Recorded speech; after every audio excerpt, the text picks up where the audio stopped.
Madame, Monsieur, bonsoir et bienvenue à votre bimensuel de débat. On en parle à la télé.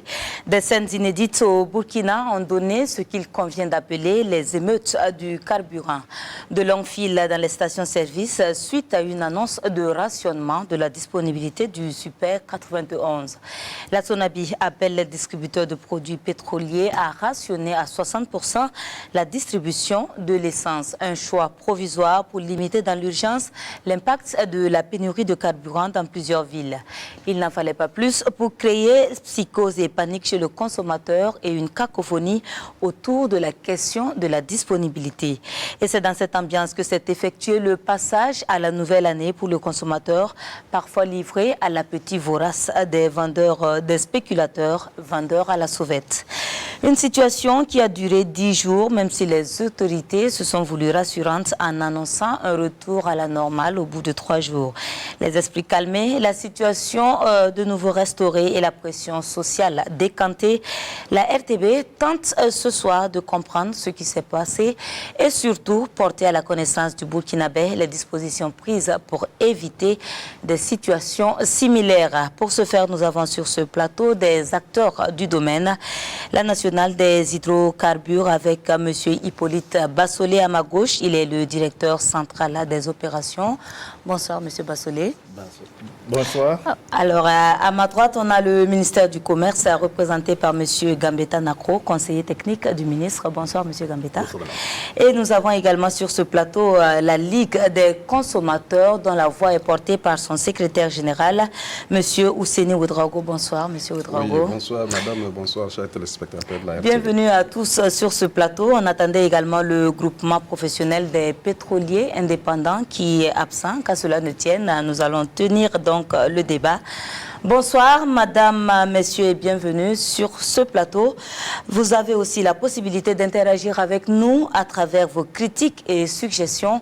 Vos appels sont attendus au 25 40 79 03, 25 40 79 03. Et donc, nous allons nous tourner vers M. Bassolé, qui est de la Sonabi. On aimerait bien comprendre comment est-ce qu'on en est arrivé à cette situation. Merci, madame. Bonsoir, chers téléspectateurs. Et bonsoir, chers consommateurs. C'est vrai que à la dernière décade du mois de décembre, les Burkinabés ont compris qu'il y avait parfois des difficultés de s'approvisionner dans les stations. La Sonabi a été créée en 1985 et jusqu'à fin décembre 2022, des efforts ont été consentis pour que ce genre de situation arrive. Aussi, je présente toutes les excuses de l'entreprise pour ces difficultés qu'ils ont rencontrées. En effet, il y a eu une conjonction de situations indépendantes de la volonté de la Sonabi qui ont amené cette situation. Nous nous approvisionnons auprès des dépôts côtiers où nous achetons des produits et que nous stockons. Malheureusement, nous avons eu des difficultés. Nous avions des fournisseurs qui ont refusé de livrer le produit parce qu'ils avaient des créances qui n'avaient pas été honorées dans les délais. Or, les contrats qui nous liaient ne faisaient pas cas de cette situation. Nous n'avons pas pu honorer les créances dans les délais parce que simplement... Les contrats ne faisaient pas cas du fait que vous ne seriez pas livré si les créances n'étaient pas soldées. N'étaient pas soldées dans les délais. D'accord. Et en toute état de cause, la Sonabi avait pris les mesures pour que le fournisseur soit payé. Mais malheureusement, ça coïncidait avec une période où tous les Burkinabés savaient qu'on avait des difficultés pour faire des transactions financières avec l'étranger. Les banques, effectivement, qui doivent effectivement faire les paiements, avaient des difficultés d'honorer nos engagements. Nous avons alors orienté les camions vers d'autres dépôts où nous avions des stocks. Les camions ont quitté Lomé pour Tema au Ghana. Et là, nous avons appris que nos stocks qui étaient là-bas étaient indisponibles pour des raisons d'entretien. nous avons compris qu'il fallait immédiatement prendre les devants pour éviter une rupture de stock carrément au Burkina. Nous sommes dans une situation pratiquement de guerre. À tout moment, nous pouvons avoir besoin de nos stocks de sécurité. Nous n'avons pas voulu les toucher. Et c'est pourquoi nous avons souhaité que les Burkinabés fassent des efforts afin que, en changeant leur comportement de façon à ce que nous puissions consommer moins en attendant que la situation puisse se remettre en ordre. Néanmoins, à partir de notre communiqué, les premières autorités ont pris les devants, ils nous ont appuyés, ils ont intervenu auprès des États qui nous empêchaient effectivement d'honorer nos engagements par rapport au peuple burkinabé, et les choses sont rentrées dans l'ordre après 3 jours. Et il faudra dire que nous avons souhaité rationner à 60%, mais quand je regarde effectivement les livraisons, les ventes n'ont diminué que de 12%. En réalité, nous avons livré 88% de la demande. Alors, est-ce que maintenant, avec vos explications, il faut comprendre que ce n'était pas lié à un problème de maintenance au niveau des dépôts côtiers, mais plutôt à un problème de paiement? Non, il y a le problème de paiement, mais il y a aussi parce que comme nous n'opérons pas un seul dépôt, nous opérons plusieurs dépôts dans plusieurs pays. Et lorsque nous nous sommes rabattus sur l'autre dépôt, où nous avions des stocks, ce qui devrait nous permettre effectivement de livrer la clientèle sans difficulté, c'est là qu'on nous a dit qu'il y a des problèmes de maintenance. Or, nous savions qu'il est difficile de faire de la maintenance avec des stocks en bac. Bon, nous ne pouvons pas, de prime abord, dire que les gens sont de mauvaise volonté, sont de mauvaise foi, mais nous avons effectivement pu trouver le produit dans les délais pour remonter rapidement les stocks. Et on avait espéré pouvoir tenir le 1er janvier avec assez de stocks. Et nous avions effectivement reçu des stocks le 31 et nous avons livré toutes les quantités demandées le 31 décembre. Et nous avons encore ouvert le dépôt le 1er janvier et nous avons honoré toutes les commandes. Alors, Monsieur Nacro, on aimerait bien... c'est vrai, on a entendu les explications de Monsieur Bassolé, mais on se demande toujours comment est-ce que c'est possible que la SONABI n'ait pas pu anticiper d'autant plus que nous avons plusieurs sources d'approvisionnement, comme il l'a dit. Et également aussi, il y a des articles de presse étrangers qui annonçaient depuis octobre qu'il y aurait une pénurie de carburant au Burkina. Non, moi, pour être franc, je ne pense pas que l'on peut accuser la SONABI de n'avoir pas anticipé. Le système de la SONABI est un système où les sources d'approvisionnement sont vraiment diversifiées. Les produits sont pris par la Côte d'Ivoire, par le Togo, par le Bénin, par le Ghana. Alors, la maintenance d'un dépôt partenaire aurait pu être anticipée si le dépôt avait annoncé, comme ça se faisait, le chronogramme de ces maintenances durant l'année.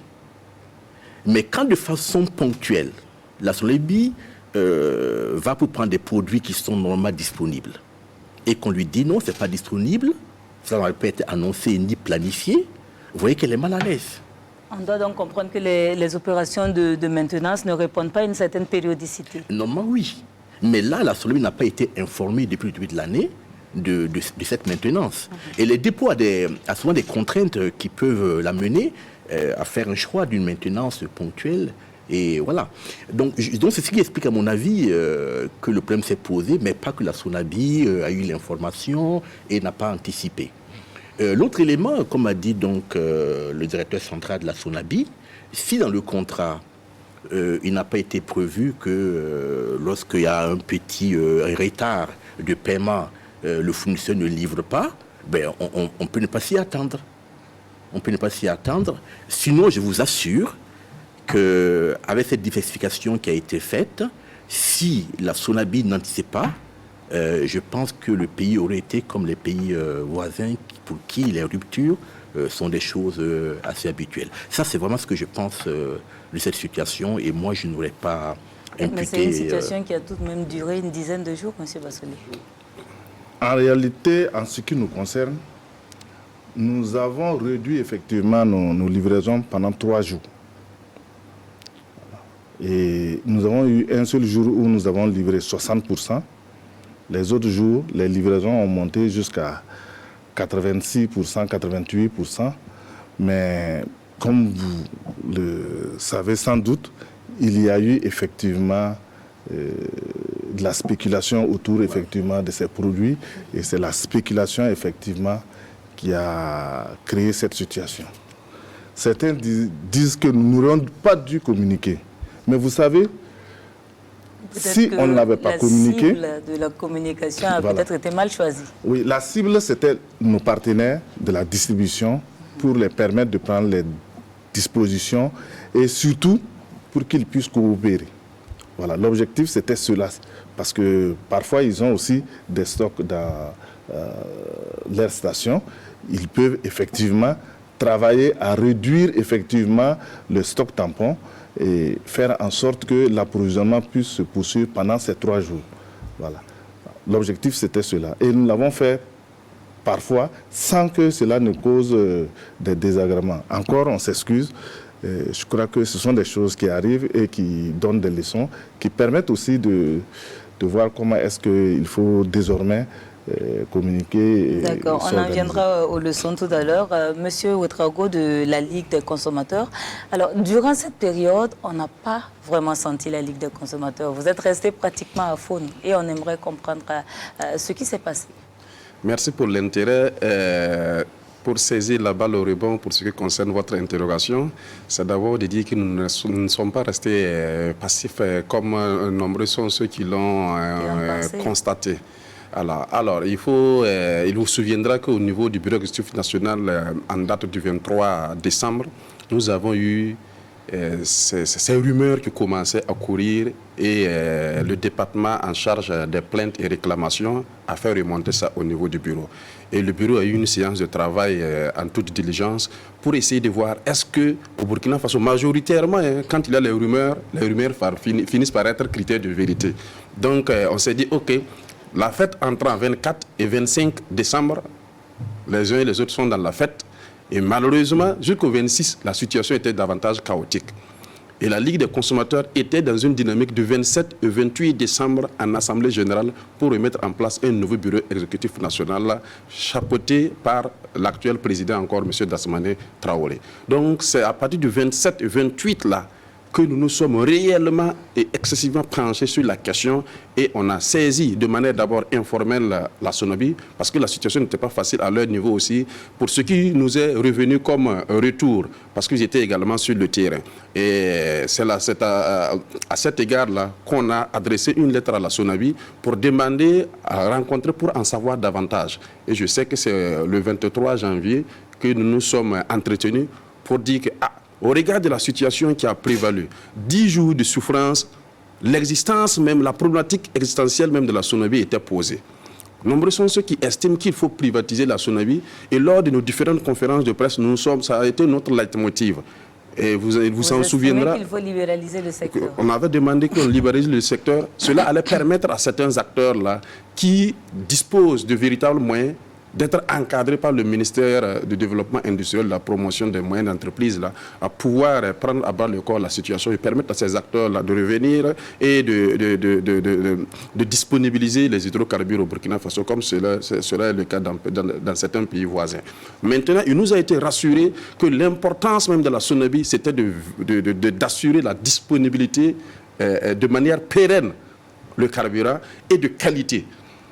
Et ça nous a rassurés. Mais chose est de constater ce qui a été dit et chose également est de vérifier sur la disponibilité du carburant. Alors, je retiens que finalement, votre rencontre a eu lieu après, carrément après la crise. Parce que toujours est-il que il y a une procédure consumériste qui intervient. Ce n'est pas les associations défenderesses des intérêts des consommateurs, là. Il y a ce qu'on appelle la procédure.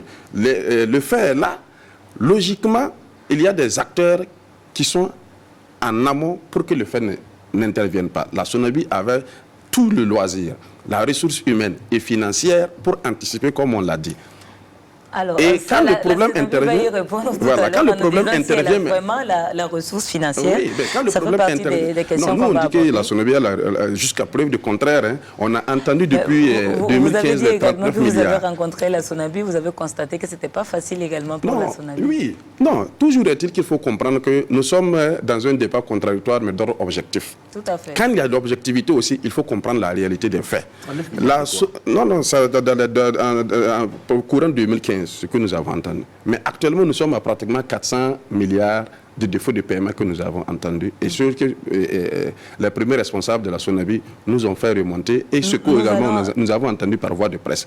Et également, je conforte également ma position parce que nous sommes également des acteurs membres du Haut Comité de suivi des sociétés d'État. Et chaque fois à l'Assemblée générale des sociétés d'État, il n'a jamais été mention de difficultés en termes de défaut de paiement de la Sonabie.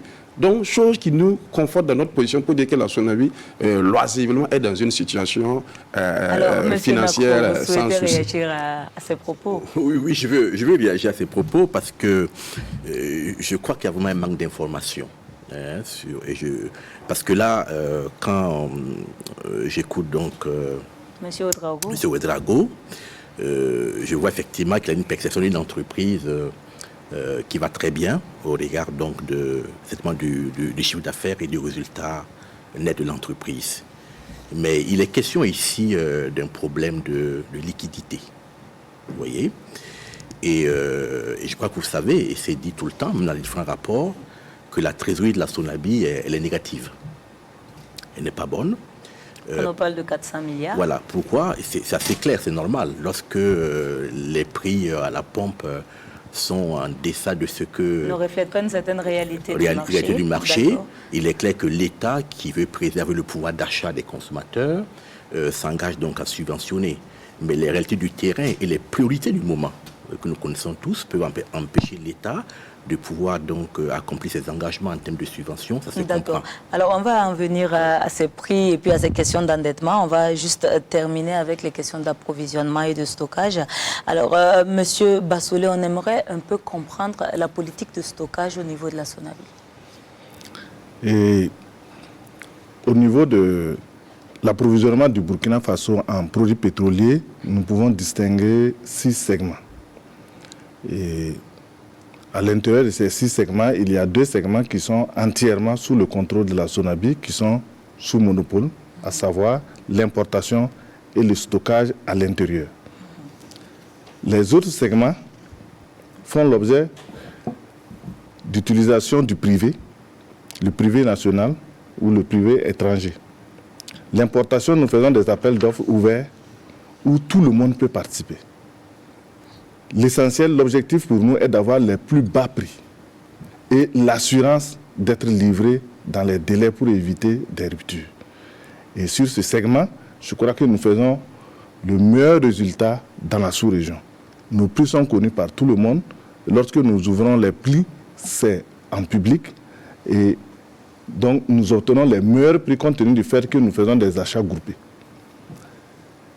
Mais pour le stockage, nous faisons appel au privé étranger sur la côte. Nous sommes actuellement en train de racheter un dépôt où nous avions des participations au Bénin. Tous les autres dépôts sont des dépôts qui appartiennent à des privés. Et nous devons négocier les creux. Nous ne sommes pas les seuls utilisateurs. Les pays dans lesquels nous passons ont plus de droits que nous.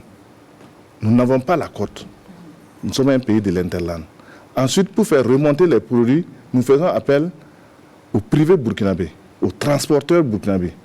Ils sont un certain nombre, très important, et nous continuons à encourager les gens à acquérir des camions-citernes pour effectivement faire remonter les produits dans les délais. Est-ce que la Sonabie a aussi un parc? Nous n'avons pas de parc. Nous avons préféré laisser ça au privé. Quand les gens demandent la privatisation de la Sonabie, ils ne savent pas que le privé joue un très très grand rôle dans l'approvisionnement du Burkina. La Sonabie ne fait que jouer le rôle de régulateur en réalité, de contrôle et de faire en sorte que les prix soient les plus bas possibles et que le produit soit disponible. C'est ça notre premier rôle. Voilà. Ensuite, le stockage à l'intérieur est exclusivement détenu par la Sonabie. Ce sont des investissements qui sont très lourds. Et la Sonabie s'emploie depuis sa création, a augmenté régulièrement les capacités de stockage. Aussi bien à Bobo-Dioulasso qu'à Ouagadougou, ici à Bingo. Et nous projetons effectivement construire des capacités de stockage dans les villes moyennes, dans les chefs-lieux de région. Et nous avons commencé depuis un certain temps à acquérir les terrains. Et malheureusement, nous sommes dans une situation difficile où on ne peut pas se déplacer pour aller en région et construire des capacités de stockage. Néanmoins, nous avons multiplié par 5 la capacité de stockage au niveau de Bobo et les nouvelles capacités seront mises à disposition à partir d'avril. Au niveau de Bingo, les capacités ont été multipliées par 2 et nous avons déjà commencé à mettre les produits dans les nouvelles capacités de stockage. D'accord. Voilà. Alors, durant cette période, il y a des voix qui se sont élevées pour estimer qu'il y avait des acteurs au niveau des hydrocarbures qui organisaient en tout cas une rétention des stocks pour favoriser en tout cas la spéculation. Qu'est-ce que vous pensez de cela? Le ministre a un peu ébauché la question lorsqu'il a été interpellé par rapport à la pénurie. Il faut se dire que la SONABI est un acteur parmi tant d'autres. Et chaque acteur a effectivement ses prérogatives. Il est difficile pour la SONABI d'aller se mêler sur la rétention des stocks auprès des distributeurs. Est-ce que vous pensez qu'il y a eu rétention? J'évite d'accuser sans preuve. Mais lorsque vous regardez de la façon dont la distribution se passe aujourd'hui, vous avez tous vécu, et vous savez que dès que nous sommes sortis de la période difficile, nos ventes ont nettement baissé. Aujourd'hui, vous pouvez constater dans beaucoup de stations, il n'y a pas tellement de clients. Au niveau de la SONABI, il y a une nette baisse des ventes. Maintenant, s'il y a eu rétention ou pas, je ne peux pas l'affirmer. D'autant plus que vous savez aussi que nos produits partent à l'extérieur. Voilà. Maintenant, sans preuve, je préfère ne pas. Alors, Monsieur Natro, quel est votre avis sur cette question? Une pénurie qui était censée durer 3 jours, qui va à une dizaine de jours. Est-ce qu'on peut en conclure qu'il y a eu des rétentions de stock à quelque part? Oui, moi je peux être plus affirmatif. Il y a eu de la spéculation.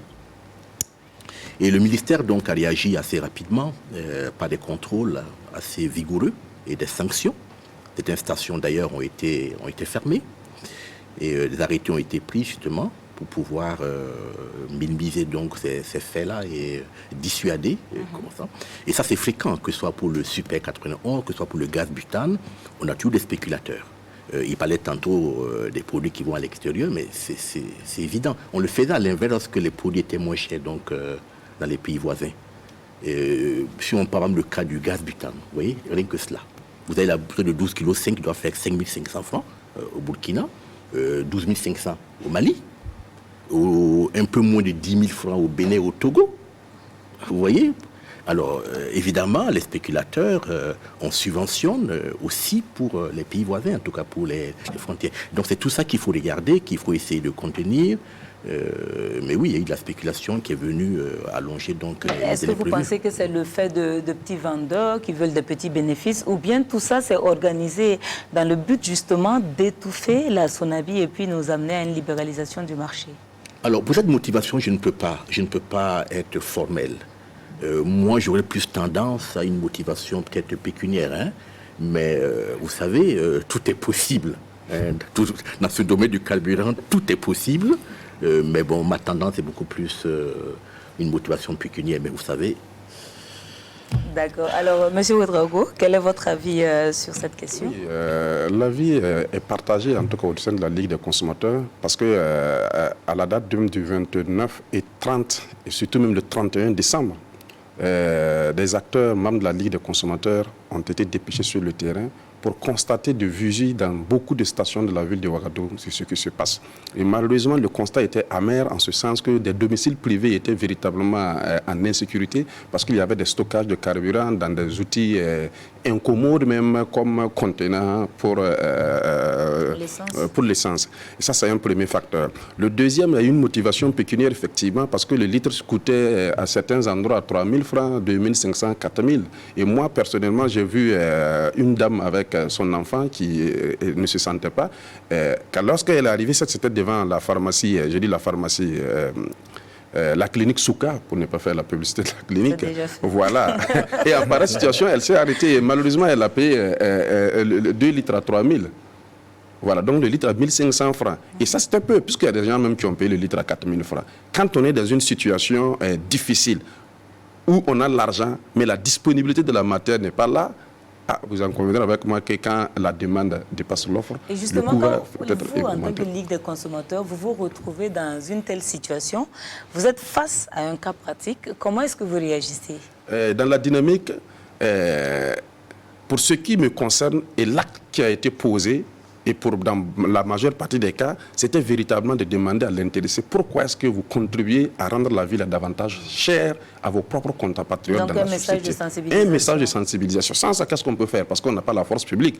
Et j'ouvre même une parenthèse pour féliciter la force publique en ce sens que c'est cette force publique-là qui a permis également d'amoindrir, de réguler un peu, parce qu'au niveau des stations-là, on voyait des endroits où on dit des bidons, voilà, il faut répartir, et c'est ces gens-là qui organisaient les fils, et on a assisté à pas mal de contrôles et d'actes également posés par des forces de défense et de sécurité pour permettre en tout cas aux consommateurs d'avoir ce liquide précieux-là en ce temps. Alors, maintenant, la Ligue des consommateurs, l'acte qui a été posé beaucoup, c'était plus la sensibilisation et demander aux 45 responsables des sections provinciales là, de pouvoir remonter l'information. À Ouagadougou, pratiquement, c'était une dizaine de journées, mais il y en a c'était à 15 jours. Une fois que l'information est remontée à votre niveau, qu'est-ce que vous faites? Quelle est la procédure? La procédure, c'était la sensibilisation et d'aller rencontrer les premiers responsables, parce que nous ne produisions pas de carburant, nous ne pouvons pas rendre également le carburant disponible, et de les faire constater les faits que nous détenons par devers, nous, pour motiver notre argumentaire et leur dire voici la situation. Nous savons que vous vivez la situation, que vous en connaissez, mais au niveau de la Ligue des consommateurs, voici un autre regard qui est là posé. Et ce regard-là leur permettra davantage là, de prendre des dispositions idoines en la matière pour satisfaire les consommateurs relativement à la disponibilité du carburant en quantité et en qualité. D'accord. Alors, Monsieur Bassolé, on revient à vous et on revient à ces 400 milliards que l'État doit à la Sonabi. Qu'est-ce qui est fait à ce jour pour justement régler cette situation? Je crois que l'État fait beaucoup d'efforts aujourd'hui pour permettre aux consommateurs d'avoir du produit à un prix acceptable, même si c'est très difficile à supporter. Est-ce que l'argent commence à rentrer dans les caisses de la Sonabi? Depuis effectivement que cette difficulté est née, et même avant, parce qu'il faut se dire que dès l'arrivée des nouvelles autorités, ils avaient pris connaissance effectivement de la situation, parce que ça ne date pas d'aujourd'hui. Les gens ont l'impression que cette situation est née en décembre. Non, c'est une ancienne, une très vieille situation que nous traînons, nous cherchons les solutions. Les nouvelles autorités ont pris ça à bras le corps. Mais la dette n'avait pas atteint 400 milliards. La dette n'avait pas atteint 400 milliards, mais il faut se dire qu'à un moment donné, c'était 2 milliards par jour. Donc ça veut dire que des efforts ont été faits pour que cette dette-là n'atteigne pas un certain niveau. Donc les gens regardent 400 milliards. 2 milliards par jour, c'est la subvention? À un moment donné, de subvention que l'État apporte chaque jour à la Sonabi que pour le carburant. l'État devrait reverser chaque jour à la Sonabi. Et à un moment donné, il faut se dire qu'on a atteint ce niveau-là. Cependant, des efforts étaient faits. Actuellement, effectivement, de plus grands efforts ont été faits et des dispositions ont été prises. L'État est en train de solder effectivement une partie très importante de cette dette. Ce qui nous permet de dire qu'aujourd'hui, tous nos fournisseurs ont pu être réglés. Il y a certains qui sont en cours d'être réglés. En tout cas, toutes les créances qui étaient échues ont été payées. Donc maintenant, c'est au fur et à mesure que les créances arrivent à terme, nous les réglons. Donc la Sonabi n'a plus de dettes vis-à-vis de ses fournisseurs. La Sonabi a toujours des dettes. Il faut se dire que le système d'approvisionnement fait que permanemment, nous aurons toujours des dettes. Il faut se dire que quand nous livrons les stations-service, nous livrons les distributeurs, nous les livrons à crédit pour la plupart, qui partent vendre et qui paient la Sonabi pour que la Sonabi aussi paye le fournisseur.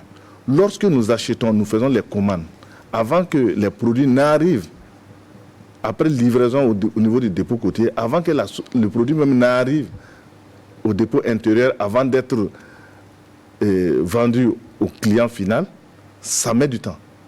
Donc, lorsque nous faisons des commandes, lorsque les produits sont livrés au niveau de la côte, nous avons pratiquement 3 mois avant de payer. Ce qui veut dire que nous avons toujours un matelas de dettes que nous payons à échéance.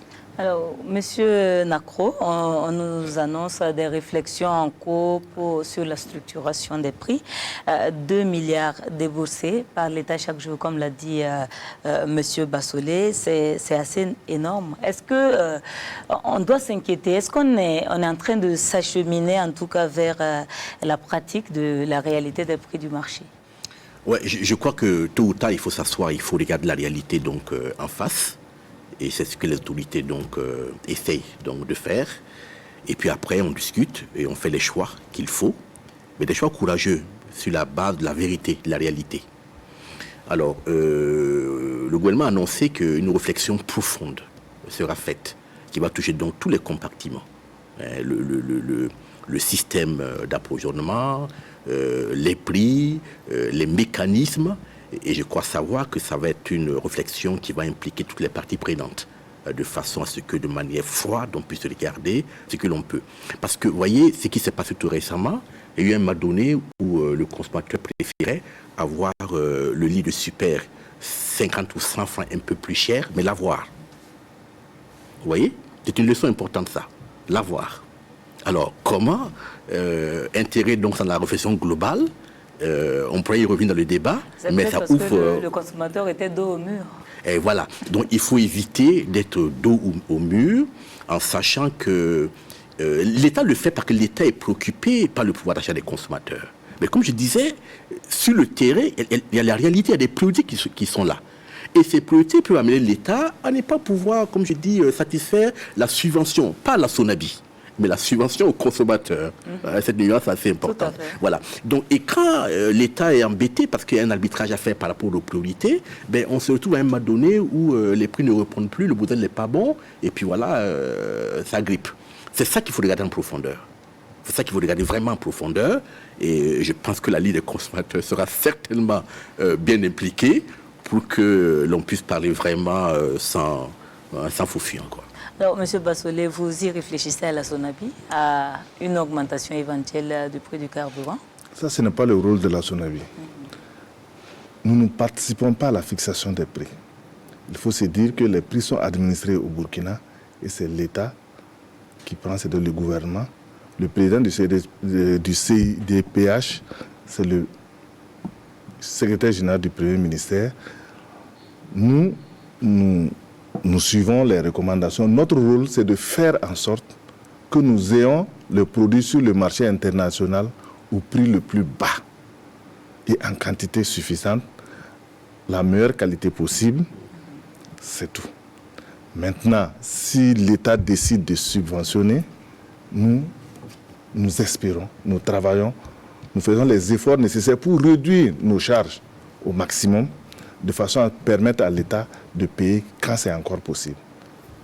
Alors, Monsieur Ouedraogo, au niveau de la Ligue, que feriez-vous dans une éventualité d'augmentation des prix des hydrocarbures? Cette question me fait sourire, parce que c'est comme si c'était un préalable dans l'information de ce qui pourrait advenir. Et toute chose que nous avons toujours souhaité qu'il n'y ait pas d'augmentation, même si deux fois nous comprenons un peu la réalité. Vous voyez, nombreux sont ceux qui définissent le consommateur comme étant tout le monde. C'est vrai, nous sommes tous des consommateurs. Mais l'objectif même de la subvention, c'est de permettre aux consommateurs vulnérables là, de pouvoir bénéficier de l'accompagnement de son État et également des taxes qu'il paye et de se sentir fier d'être burkinabé et d'avoir également des retombées en termes de protection de son droit à la sécurité ou encore à l'énergie. Alors, regardez un peu. Le problème au Burkina Faso, même si au niveau international, il y a une légère hausse du prix du baril ou encore du Brent, pour le peu que ce soit pour 10 francs, au Burkina Faso, on va atteindre à 75 sans en allant. Je prends un exemple. En 2018, il y a eu l'augmentation de 75 francs. pendant que le prix du dollar qui chutait à 69 au dollar. Le 11 mai 2018, ou encore 11 mai 2022, on a assisté à une augmentation de 100 francs par arrêté conjoint du ministère du Développement industriel et du ministère de l'Économie et des Finances. Le 18 août 2022, il y a une augmentation par arrêté conjoint également de 35 francs. Ça faisait 135 francs.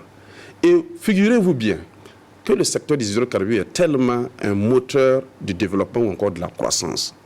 Si pour le peu qu'il y ait une petite augmentation, ça joue négativement sur le prix des produits de grande consommation. Et le 25 août 2022, la Ligue des consommateurs a tenu une conférence de presse à son siège de concert avec d'autres associations défenderesse des intérêts des consommateurs pour dénoncer la situation. Parce que malheureusement, l'un dans l'autre, quand il y a augmentation, le ministère en charge du développement industriel doit au moins pour ses services de contrôle et réglementation des prix, doit travailler à contenir les prix des produits de grande consommation. Des arrêtés, des décisions sont prises, mais qui sur le terrain ne sont pas appliquées. Et même si nous retournons à une tendance baissière à l'international, au Burkina Faso, on ne baisse pas. Et quand on va baisser, c'est 10 francs. Et depuis l'augmentation de 135 francs et encore de 75 francs en courant 2018 jusqu'à aujourd'hui, il n'y a pas eu de baisse. Alors qu'à l'international, je prends un exemple, en 2018, 75 francs, alors que le prix du dollar sur le marché international était de l'ordre de 69 $. En 2019, il y a eu une tendance baissière de 64 $ et de 41 $ en 2020. Malgré tout, nous augmentions. Et quand on augmente au plan national, là, il y a des difficultés pour nous de revenir. C'est comme si nous profitions de ces moments-là pour renflouer les caisses. C'est une possibilité. Mais quand il y a des difficultés en cas d'embellie, quand même, où sont rentrées, quand même, on se pose la question, où sont rentrées un peu les économies qui ont été faites ou encore engrangées pendant cette dite période-là. Et actuellement, si on nous souffle un peu sur ce plateau encore qu'il y aurait probablement possibilité d'augmentation du prix des hydrocarbures. Non, je n'ai pas dit que ça a été dit. Ce n'est pas ce qui a été dit. On dit que des réflexions sont en cours. Oui. Et ça fait partie également des pistes de solutions qui sont envisagées, mais ce n'est pas adopté. C'est peut-être le moment où encore certains vont vouloir brandir l'hypothèse selon laquelle il faille lever la subvention. Ah non, monsieur le CT du ministre qui est assis n'est pas le consommateur au même titre que le consommateur lambda. 2 milliards. Même si le prix du litre coûte 2000 francs, le CT pourrait payer. Oui. Mais la bonne dame, la bonne dame qui vend ses condiments au niveau du marché, pour aller chercher avec sa moto au niveau des jardins, pour revenir vendre aux consommateurs, figurez-vous bien que le panier de la ménagère va connaître une hausse. À monsieur Napo de répondre à ça. Non, nous prenons vraiment qu'il y ait de la transparence et de la franchise, vraiment par rapport à cela. Parce que ça va donner de la lumière sur beaucoup de choses. Vous voyez, c'est le problème de déconnexion qui fait ça. Si régulièrement, chaque mois, on pouvait reviser comme ça, et ça n'allait pas attendre. Parfois, on attend. Parce que simplement, on veut protéger. On attend. Et puis, à un moment donné, on se rend compte qu'on ne peut plus attendre. Et la hausse est énorme. Et ça, c'est le premier élément. Deuxième élément, c'est que au moment où la Sonabi achète le produit, ce n'est pas au moment où c'est mis à la consommation du consommateur. Ce sont des décalages. Mais tout ça, ça demande une communication, une transparence à ce niveau-là. Et je crois que c'est ce que le gouvernement veut faire. Il faut vraiment réformer tout, que les choses soient bien claires, qu'il n'y ait pas des choses pas très claires. C'est pour ça qu'on parle de cela. Sinon, on est tous... Je crois que l'État montre des preuves qu'il est vraiment préoccupé de protéger le pouvoir d'achat du consommateur. Et pas la Sonabi, parce que la Sonabi ne fixe pas les prix. On lui donne les prix et joue dans ce sens-là. Donc à ce niveau, ça s'est clarifié. Alors, ce que je veux donc ajouter par rapport donc, à vos propos, c'est que le débat sera mené sur la subvention. Et on fera un débat très clair. Imaginez ce l'instant qu'on doit subventionner, disons, pour 2 milliards, 5 milliards, 100 milliards, 200 milliards. Il y a un choix qu'il faut faire. Est-ce qu'on subventionne le carburant ou bien on subventionne un autre secteur? La santé, l'éducation, la sécurité, etc. Il faut créer ce débat-là. Il faut décider ensemble. par rapport à ça. C'est ce que j'appelle la transparence et la discussion ouverte sans fou fuyant. On fait le choix. Mais il me semble qu'un État fait ses choix en tenant compte des priorités qu'elle fixe.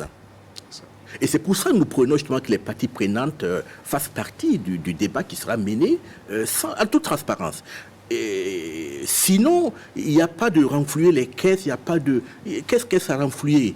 La Sonabi, elle a un résultat très intéressant, c'est vrai, mais elle n'a pas de trésorerie.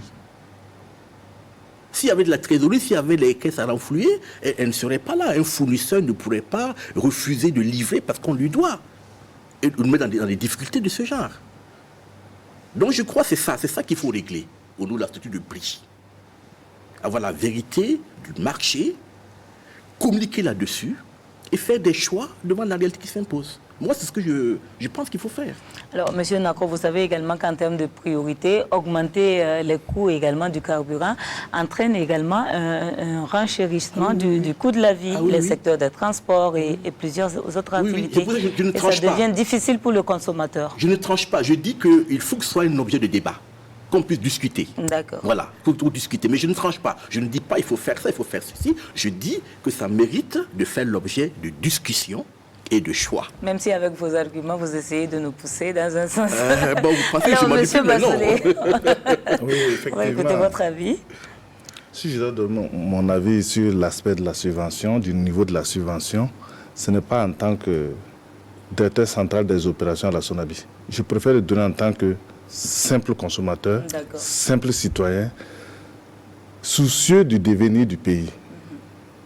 Est-ce qu'un État qui n'investit pas peut préparer l'avenir? Aujourd'hui, c'est 400 milliards qui a été brûlé pour avoir des prix bas.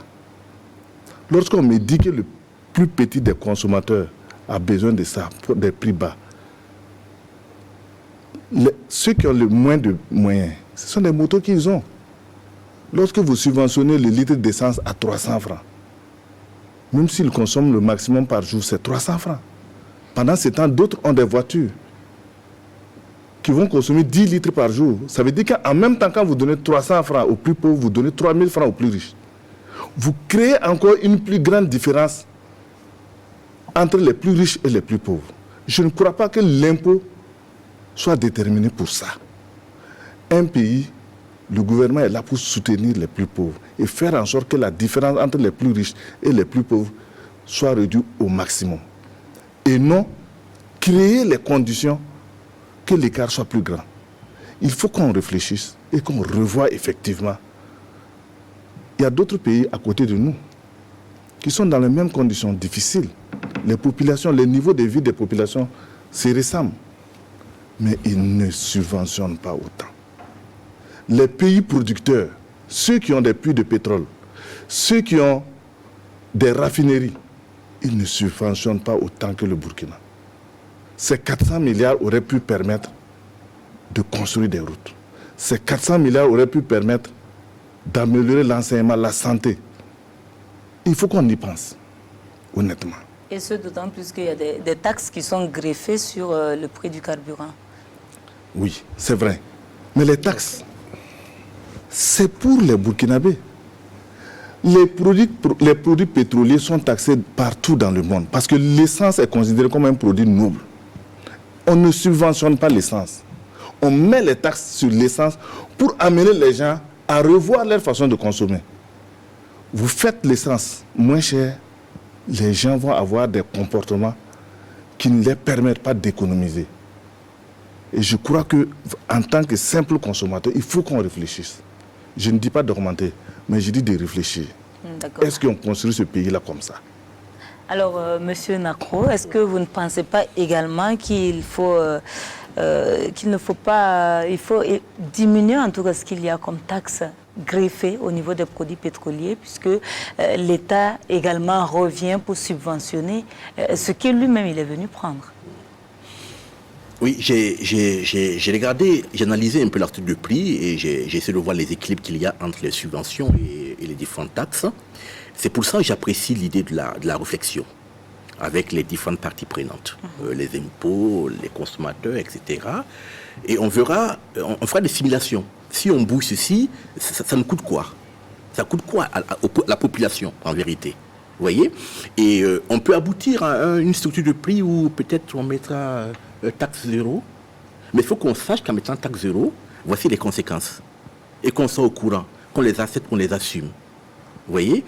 Donc c'est pour ça que nous prônons qu'il y ait une réflexion véritable des parties prenantes et que l'on comprenne que chaque choix a des conséquences qui doivent être connues. Et quand ils sont connus, on peut les assumer ou pas. Vous voyez? Donc c'est ce que je veux dire. Je ne vais pas répondre frontalement donc, à cette question, donner mon avis personnel, mais je pense qu'il faut poser la question. L'arbitrage. Est-ce que justement en termes de rentabilité, il est possible pour la Sonabi, et là je m'adresse à M. Bassolé, est-ce qu'il est possible pour la Sonabi d'envisager une autre manière d'acheminer le carburant, comme la construction de l'éoduc par exemple, et aller dans ce sens à travers une coopération avec les pays qui nous approvisionnent en carburant? Il faut se dire que les Burkinabés sont très forts en études et en projection. Tout ça, ça a été étudié. Nous avons fait des études de faisabilité, nous avons des plans d'investissement magnifiques. Lorsque nous les présentons aux autres, ils disent « mais vous êtes vraiment bien avancés ». Mais il faut de l'argent. Et ensuite, en ce qui concerne les pipelines, il faut aussi la coopération des pays côtiers. Oui, on va revenir à vous tout à l'heure. Nous avons M. Semporé en ligne. Bonsoir, M. Semporé. Oui, bonsoir. Vous nous appelez d'où? Je vous appelle de Ouagadougou. D'accord, nous vous écoutons, vous êtes en direct. Ok, je suis très content de l'émission. Ok. Allez-y. Nous écoutons votre question. Voilà, ma question concerne... comment dirais-je, la relation entre la Sonabi et le village. La Sonabi et le village. Oui. La cohésion sociale entre la Sonabi et le village. Je sais que le thème ce soir ne parle pas de ça, mais c'est quelque chose qui est très important parce que avec l'insécurité, il faut qu'il y ait une bonne collaboration entre la Sonabi et le village. Et depuis la nuit du temps, on a cherché vraiment à ce qu'il y ait une bonne collaboration entre la Sonabi, mais les responsables ne veulent pas vraiment avoir une oreille attentive aux personnes ressources. Monsieur Nakro, ça a commencé avec Monsieur Hubert Yameugo. Après cela, Monsieur Nakro, même qui est assis, on a eu un plan d'action de travailler ensemble en symbiose, mais ça n'a pas été fait. Monsieur Bassiolo qui est assis, nous sommes allés plusieurs fois le voir. Même à l'heure actuelle, avec le DG de la Sonabi, il n'est pas accessible. Et j'interpelle vraiment, c'est une occasion pour moi de parler, parce qu'avec l'insécurité, il faut savoir que c'est l'entourage qui doit vraiment aider afin que la société puisse être stable, parce que c'est le cœur du Burkina Faso. Et je profite vraiment de votre plateau pour lancer un appel aux autorités d'avoir une oreille attentive aux personnes ressources. Il y a des gens qui sont autour d'eux, ce ne sont pas des personnes ressources. Et à l'heure actuelle, nous sommes en train de travailler pour appuyer. Sinon, la jeunesse n'est pas contente, les vieux, les vieilles, tout le monde n'est pas... D'accord. Monsieur Semporé, votre cri de cœur a été entendu. Alors, Monsieur Bassolé, je vais vous permettre de terminer sur la question des oléoducs avant de revenir à l'interpellation. Okay. Sinon, effectivement, nous avons effectivement des projets de pipeline, des projets de construction de dépôts secondaires. Tout ça, ça a été bien étudié, planifié. Mais il faut non seulement de l'argent, mais il faut aussi la coopération avec les pays voisins, parce que même si nous arrivons à faire les parties sur le territoire, il faut aussi la coopération, il faut qu'il y ait, le pipe puisse continuer jusqu'au port. Effectivement, et aussi bien en Côte d'Ivoire qu'au Ghana, nous avons déjà des projets et nous échangeons Et c'est dans cette optique même que nous avons construit le dépôt de Pény à côté de Bobo, parce que le dépôt était au plein centre-ville. Et nous avons construit un dépôt à 30 km afin de pouvoir recevoir le pipe. Au niveau du Ghana, nous sommes effectivement en pleine réflexion. Nous avons un projet de dépôt à Pau, de façon à ce que le pipe puisse faire Bolgatenga, Pau, Ouagadougou. Voilà, donc ça, ce sont des projets qui sont en tout cas en cours. Alors, je vais vous permettre réellement de réagir à cette interpellation de M. Semporé. Visiblement, vous êtes au courant du dossier, puisqu'il dit que ça a commencé depuis le temps de M. Hubert, et puis il y a eu M. Nacro, ensuite M. Bassolé. La Sonabi est une société citoyenne qui appartient à chaque Burkinabé. Et nous ne sommes que les dépositeurs de la volonté populaire pour mener à bien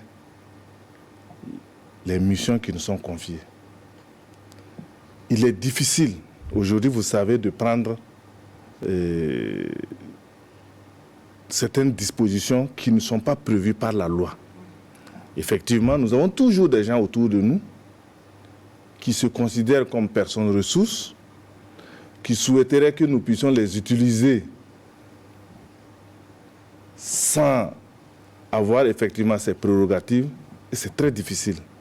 Mais pour vous dire, nous avons effectivement un RSE, un plan RSE, un plan d'investissement pour aider les populations, mais nous devons le faire dans la transparence. Et c'est ça effectivement qui pose problème. Lorsque les gens nous disent qu'ils sont des personnes de ressources, ils souhaiteraient que nous les recevions dans nos bureaux, que nous discutions, nous mettons des moyens à leur disposition. On va les justifier comment? Et nous ne pouvons pas le faire. Nous avons dit que chaque CINFRA de la Sonabi appartient à chaque Burkinabé. Et nous n'allons jamais prélever de l'argent pour faire quelque chose qui n'est pas prévu par les textes. Effectivement, en tout cas, je remercie les populations riveraines de nos différents dépôts, que ce soit à Pény, que ce soit à Bingo. Vraiment, nous avons une très bonne collaboration. Pour moi, nous avons une bonne collaboration. Et régulièrement, il y a des actions qui prouvent que la jeunesse protège nos différents dépôts. Cependant, on nous demande parfois des investissements qui ne peuvent être faits que par notre propre poche. Si je dois donner de l'argent à quelqu'un qui n'est pas prévu dans le budget, il faut que ça vienne de votre poche. Ça vient de ma poche. Donc, je ne peux pas tous les jours recevoir les gens pour distribuer mon salaire afin d'avoir leur soutien. Alors, Monsieur Nacro, avec le contexte sécuritaire qui se présente, il est souvent fait cas de détournement de citernes à certains endroits. Est-ce qu'au niveau du ministère et de la Sonabi, on réfléchit par exemple à un moyen de sécurisation de ces différentes citernes-là pour éviter en tout cas ces genres de situations? Non, mais je crois tout à l'heure, on a parlé de l'acheminement des autres pays vers le Burkina avec l'éventualité de la construction des pipelines. Maintenant, à l'intérieur même du Burkina, comment est-ce qu'on envisage de sécuriser ce transport de carburant? Oui, c'est une question assez sensible, assez délicate qui commande justement qu'il y ait un ensemble de ministères qui puissent s'impliquer dans cette question fondamentale. Parce que l'approvisionnement du Burkina Faso, au-delà du stockage dans les dépôts côtiers, il y a aussi donc pouvoir faire en sorte que le transport se fasse de manière sécurisée, de manière sereine ici dans nos deux points intérieurs. Alors, les forces de l'ordre font ce qu'ils peuvent faire, mais vous savez que cette bataille n'est pas évidente en termes de ressources humaines. À ce niveau-là, sur le plan purement technique, je vais peut-être laisser la Sonabi répondre, mais je crois qu'il y a des choses qui sont faites même par les opérateurs eux-mêmes, les transporteurs, pour la traçabilité de leurs transporteurs, de leurs camions. Mais on ne pourra pas malheureusement mettre un gendarme sur chaque citerne, etc. C'est un plan global de sécurisation de la nation. Je suis un peu trop mal placé pour en parler en détail, mais c'est une préoccupation. C'est une véritable préoccupation, à la fois pour le ministère du Commerce, mais aussi pour les autres départements ministériels qui sont impliqués, quoi. Est-ce que vous souhaitez réagir sur ça, M. Bassoli? Je vais saisir cette occasion pour présenter mes condoléances à toutes les familles qui ont été éplorées, les chauffeurs qui ont perdu la vie lors du transport effectivement du carburant pour approvisionner le Burkina. En tout cas, nous avons enregistré beaucoup de pertes humaines parmi les chauffeurs et des pertes de camions. Cependant, les efforts sont faits pour faire des investissements. C'est vrai que ce que nous prévoyons, ce que nous faisons, nous ne pourrons pas l'étaler à la télévision, mais un travail est fait pour sécuriser effectivement le transport. D'accord. Nous avons M. Ouedraogo Geoffroy en ligne. Bonsoir, M. Ouedraogo. M. Geoffroy Ouedraogo, est-ce que vous nous recevez? Voilà, nous espérons que le téléspectateur va revenir. Alors, il y a également cette autre question des quantités et de la qualité servie aux consommateurs. Il y a certaines stations-service qui s'amusent à servir des quantités en dessous du litre et qui vous font payer le litre. Qu'est-ce qui est fait justement pour éviter ce genre de situation? Là, je m'adresse au ministère du Commerce. Bon, j'aurais bien voulu que la Soleil puisse en parler avant, mais il faut savoir que nous avons un dispositif de contrôle. Non seulement au niveau, sur toute la chaîne d'ailleurs, hein, depuis les dépôts côtiers, au niveau de la Sonabi, au niveau donc, des contrôles qui se font de manière spontanée au niveau des différentes stations. Mais vous savez, la fraude, les gens toujours arrivent à contourner. On ne peut pas être là 24 heures sur 24. Il y a des limites aux efforts qui sont faits, mais je peux vous affirmer que les services de contrôle sont vraiment efficaces sur le terrain et font du grand travail. Et je pense que la récente crise a permis aux uns aux autres de se rendre compte qu'il y a vraiment une vraie présence et une vraie préoccupation dans les services techniques du ministère donc, en matière donc, de contrôle. Celui qui se fait prendre... En tout cas, il prendra donc les pots. C'est un service qui est privé. Oui. D'accord. Oui. Alors, M. Ouedraogo est de retour. Bonsoir, M. Ouedraogo. Oui, bonsoir, madame. Vous nous appelez de Sakane. Vous êtes en direct. Oui. Allô? Oui, vous êtes en direct. Nous vous écoutons. Ok, vraiment, merci pour l'émission. Parce que c'est une émission vraiment qui fait la cohésion sociale d'abord. Parce que si tous les acteurs sont réunis pour parler de ça, c'est vraiment une bonne initiative. Merci. Maintenant, en fait, d'après les rumeurs, les gens parlent de privatisation. Pourtant, une très grande société comme la Sonabi n'a pas le droit de céder à cela. Il faut qu'ils fassent tout ce qu'ils peuvent de leur mille manières afin de ne pas privatiser cela. Car si ça part dans la main du privé, ça va devenir encore ce qu'on traverse actuellement. Donc, c'était juste mon point de vue par rapport à ça, quoi. D'accord, merci pour votre contribution. Merci bien. D'accord. Monsieur Ouedraogo, qui n'est pas pour la libéralisation du marché des hydrocarbures, nous avons pris bonne note. On va permettre à Monsieur Bassoli de réagir sur la question des quantités et des qualités servies. Pour la qualité, je crois qu'effectivement, le contrôle qualité est la marque déposée de la Sonabi. Et quelqu'un me disait un jour, sur le marché international, si vous dites qualité Sonabi, tout le monde connaît. À l'étranger, tout le monde connaît qualité Sonabi.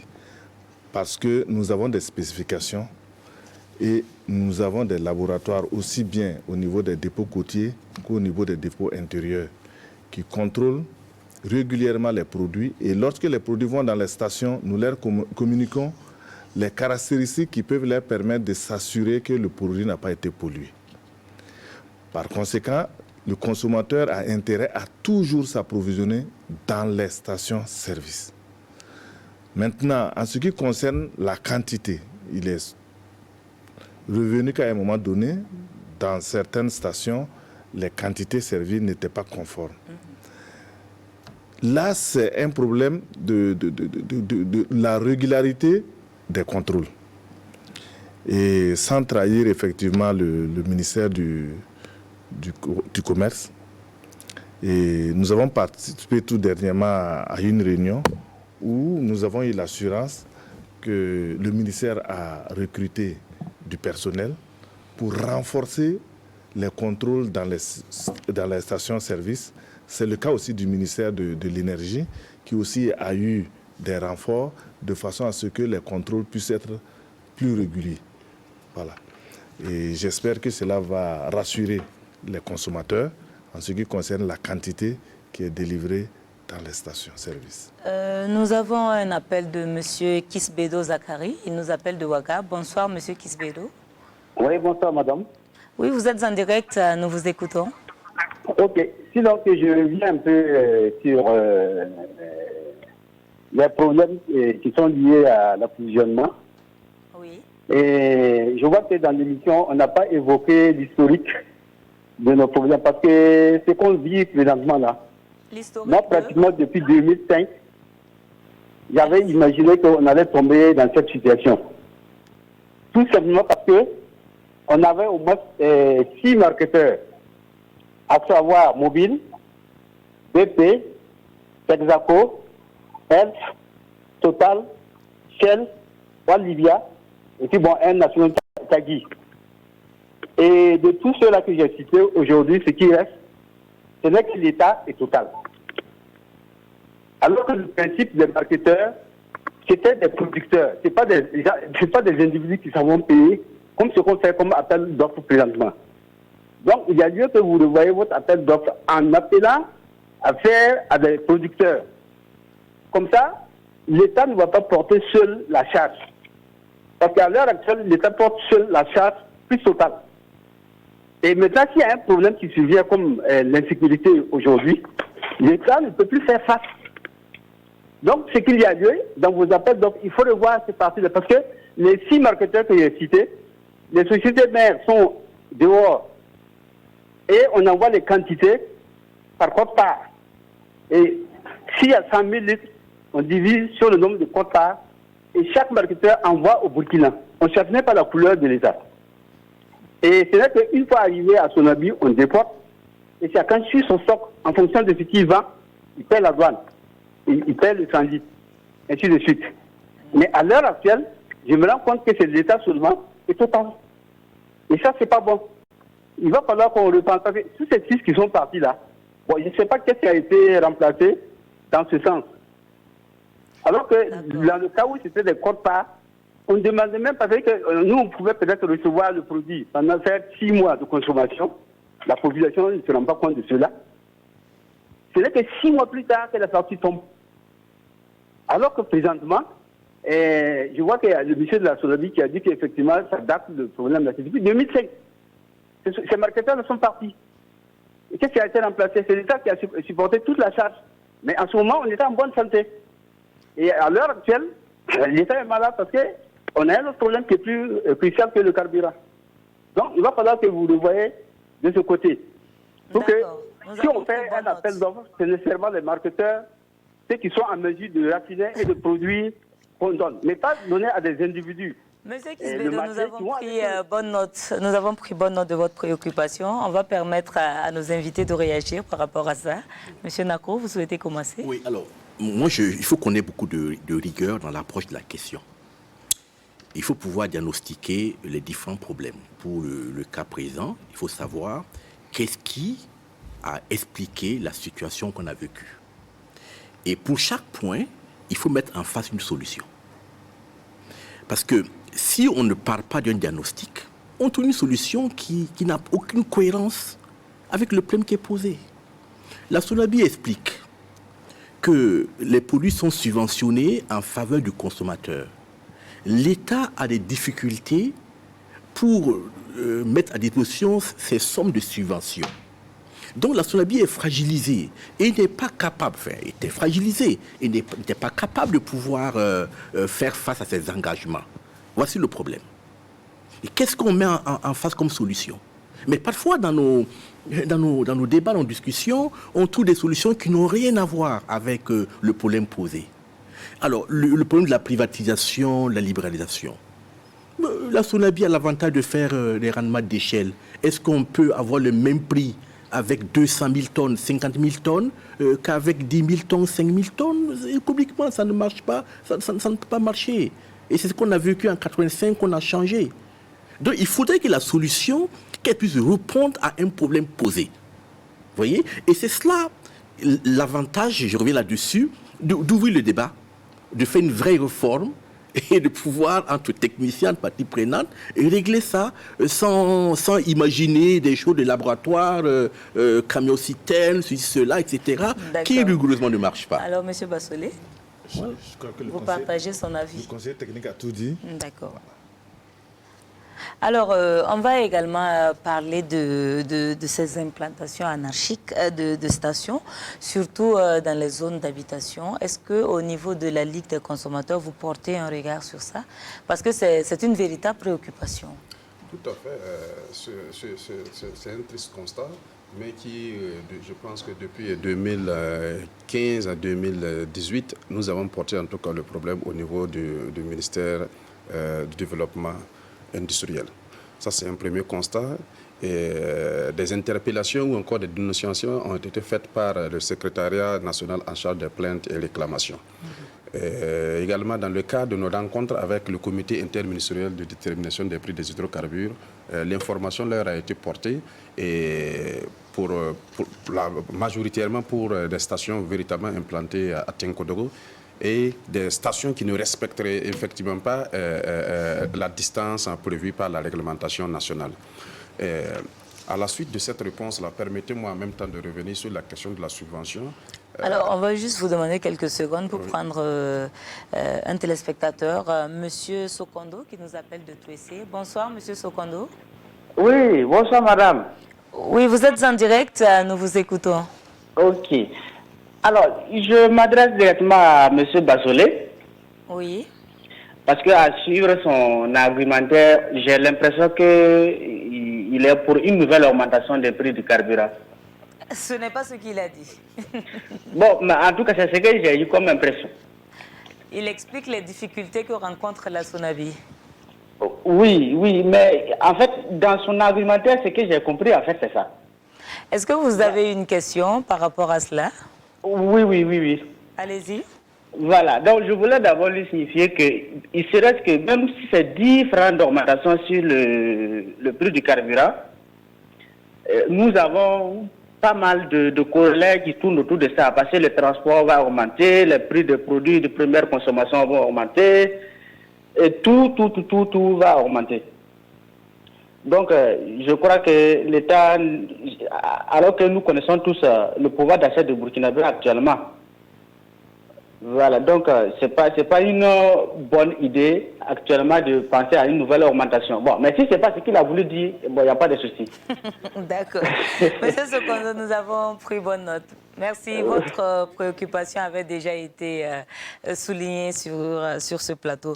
Oui, terminé, Monsieur Ouedraogo. La question de la subvention, il nous faut véritablement réfléchir, s'asseoir et discuter pour trouver des solutions pérennes à nos problèmes qui nous préoccupent au quotidien. Ça, j'en suis d'avis avec vous.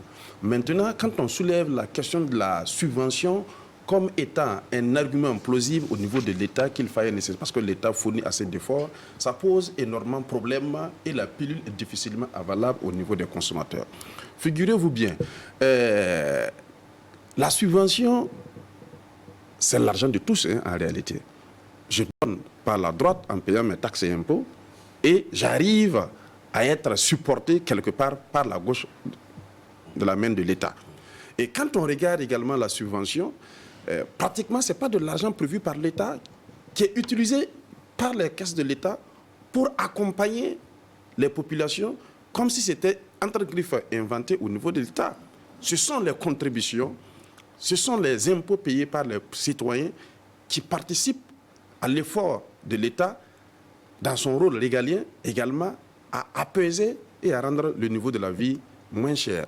Et quand on parle également dans cette dynamique, il se pose le problème de la gouvernance vertueuse et de la gestion au Burkina Faso et des questions également d'hommes.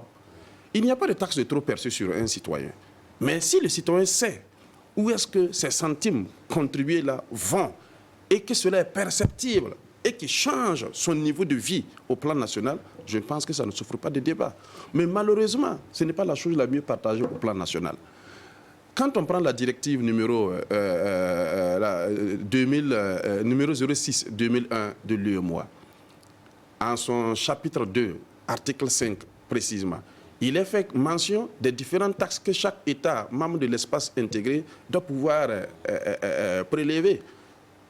Donc, au-delà de ces 3 taxes-là, le Burkina Faso, nous avons ce qu'on appelle la TPP, la taxe sur les produits pétroliers, que nous payons déjà.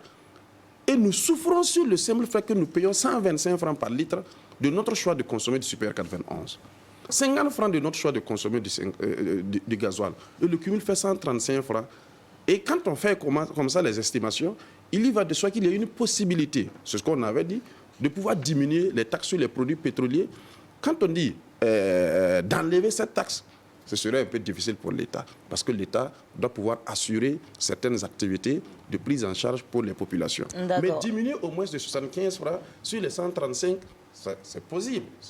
Et nous avons, comme on l'a dit, l'éléphant annoncé semble arriver avec un pied cassé sur la première sortie du Premier ministre sur la possibilité de réduction du prix des hydrocarbures. D'accord, on va prendre M. Kambou qui nous attend en ligne. Bonsoir M. Kambou. Oui, bonsoir madame. Vous nous appelez de Bobo, c'est bien cela? Oui, oui. Alors nous vous écoutons. Voilà, merci beaucoup de l'opportunité que vous nous donnez d'échanger par rapport à cette émission. Ma préoccupation, c'est par rapport à l'explication de M. Bassolé et par rapport à ce qui est arrivé, la SCOUS qui a été créée. Bon, d'abord, moi, je reproche un problème de communication parce que la cible n'était pas le public burkinabé, les citoyens, les consommateurs. C'était entre la SONAVI et leurs distributeurs, mais je ne sais pas par quel moyen et comment ça s'est passé pour que l'information soit sur la toile. Donc, ça veut dire qu'il y a un problème même qu'il faut voir au niveau interne. C'est comme si ça fuitait. Qui a fait fuiter? La SONABI ou les consommateurs, les distributeurs pour pouvoir en fait créer l'assurance. Et en tout cas, il faut travailler à revoir la communication pour que il n'y ait pas d'autres récupérations parce que nous sommes dans un contexte difficile. Et également, il a parlé du fait que, voilà, ils sont allés vers le Bénin, ça n'a pas marché, ils se sont retournés vers le dépôt au Ghana et on dit qu'ils sont en entretien. Est-ce que les Burkinabés ont un droit de regard sur les dépôts? Et est-ce que des entretiens, des travaux peuvent être réalisés sans pour autant les prévenir en avance de prendre les précautions pour éviter ces genres de situations? Et ma dernière préoccupation, c'est par rapport aux augmentations souvent qu'on fait du prix du litre aux stations. Souvent, c'est vers... on entend des rumeurs et les stations ferment pour pouvoir augmenter le lendemain. Est-ce que la SONABI s'assure que le stock que les stations prennent avant l'augmentation, et ils ont vendu tous ces produits? Sinon, pour moi, ils profitent de cela pour faire un double bénéfice. Parce que c'est des anciens stocks payés avant l'augmentation et qu'on vend encore à un prix cher. Et je suis, navré que NACRO dise que les contrôles sont faits. C'est à Ouaga ou bien parce que ici nous ne voyons pas les réalités du contrôle. Même peut-être dans d'autres provinces et autres, ce n'est pas le cas, même si c'est à chose. Nous circulons, nous voyons, et c'est le consommateur final qui supporte tous les... Merci beaucoup M. Kambou. Je vais permettre à M. Nacro de réagir déjà sur la question de contrôle. Vous avez été interpellé. Alors, M. Kambou estime que ce n'est pas une réalité partout au Burkina parce qu'à Bobo, par exemple, eux, ils ne le sentent pas. Je vais vous permettre de réagir à cela avant de revenir à M. Bassolé. Alors, je ne vais pas me mettre à dire oui ou à défendre. Non, je vais noter simplement qu'il estime que le contrôle n'est pas suffisant. Sur le plan de l'espace géographique et qu'il y a une interpellation qui est celle donc, du ministère en charge donc, du commerce, de pouvoir donc, être beaucoup plus regardant donc, au niveau des contrôles et dans les régions donc, en dehors de la capitale et des grandes villes. Et ça, nous le prenons en compte et c'est conforme à notre souhait. Nos intérêts sont très partagés sur la question. Donc, je prends en compte donc, cette observation qui est faite et je crois que nous ferons davantage en matière de contrôle pour qu'on soit plus perceptible. Alors, Monsieur Bassolé, je vais vous permettre de réagir très rapidement. Nous avons épuisé le temps qui nous était imparti. Alors, Monsieur Cambou vous a interpellé sur deux questions principalement. Est-ce que les Burkinabés ont un droit de regard sur leurs dépôts? Et également, les augmentations des prix du litre. Est-ce que les stations épuisent le stock avant augmentation, avant de procéder à la fixation de la nouvelle tarification? Ou bien est-ce qu'ils font elles font un double bénéfice en fermant les stations avec des anciens stocks pour augmenter le prix le lendemain? C'est vrai que je ne peux pas maîtriser ce segment, mais je sais que dans le temps, il y avait la gendarmerie qui faisait le tour des stations pour relever les stocks et pour faire reverser les plus-values qui sont générées après l'augmentation des prix ou les moins-values lorsqu'il y a une baisse de prix. Bon, maintenant, je ne peux pas affirmer que ça se passe toujours parce que maintenant, nous avons beaucoup plus de stations. Mais je crois que il faut se dire aussi que la plupart des stations, avec les fluctuations, je crois qu'ils doivent... Les prix ne font que monter. Sur le marché international, ça ne fait que monter. Parfois, les gens ont l'impression que les prix baissent, mais en réalité, ça se rattrape toujours. Donc, c'est pourquoi nos prix continuent à monter. Mais je me dis que à l'interne, les stations font aussi des efforts pour que toutes les augmentations ne soient pas des bénéfices pour eux. Voilà, mais je ne peux pas répondre par l'affirmative si les contrôles sont toujours faits. Maintenant, quant à le problème de les questions de dépôt, c'est vrai. C'est pourquoi nous avons été obligés de faire appel aux premières autorités qui ont passé par la voie diplomatique pour faire réouvrir les dépôts pour nous servir. Comme je l'ai dit, nous avions des stocks. Nous ne pouvons pas confirmer qu'effectivement nos stocks étaient toujours là, puisque nous n'avons pas la main là-dessus. Qu'est-ce qui prouve que les stocks n'avaient pas été consommés? Donc il fallait attendre que leurs stocks aussi arrivent avant de nous servir. Bon, il y avait plein de non-dits. Je n'accuse personne. Malheureusement, la situation est arrivée et nous avons tiré les leçons, aussi bien du côté de la communication. Nous avons travaillé en interne pour éviter que les discussions entre distributeurs et puis la Sonabi puissent encore être mises sur la place du marché. D'accord. Alors, on nous signale donc que nous n'avons plus de temps pour discuter. On n'a pas pu aborder toutes les questions, mais l'essentiel, je pense, a déjà été dit. Merci à vous d'être venus sur ce plateau. Je rappelle que nous étions avec la Nationale des hydrocarbures, avec M. Hippolyte Bassolé, directeur central des opérations. Avec nous sur ce plateau, le ministère du Commerce, représenté par M. Gambetta Nakro, conseiller technique du ministre. Et enfin, la Ligue des consommateurs, dont la voix a été portée ce soir par M. Ousseini Ouedraogo, secrétaire général. On en parle à la télé, se referme ce soir. Merci à vous de nous avoir suivis. On se retrouve dans 2 semaines, Dieu voulant. Tout à l'heure, 23h, dernière édition des informations avec Issia Kanana. Merci aux équipes techniques qui nous ont assistés. Bonsoir.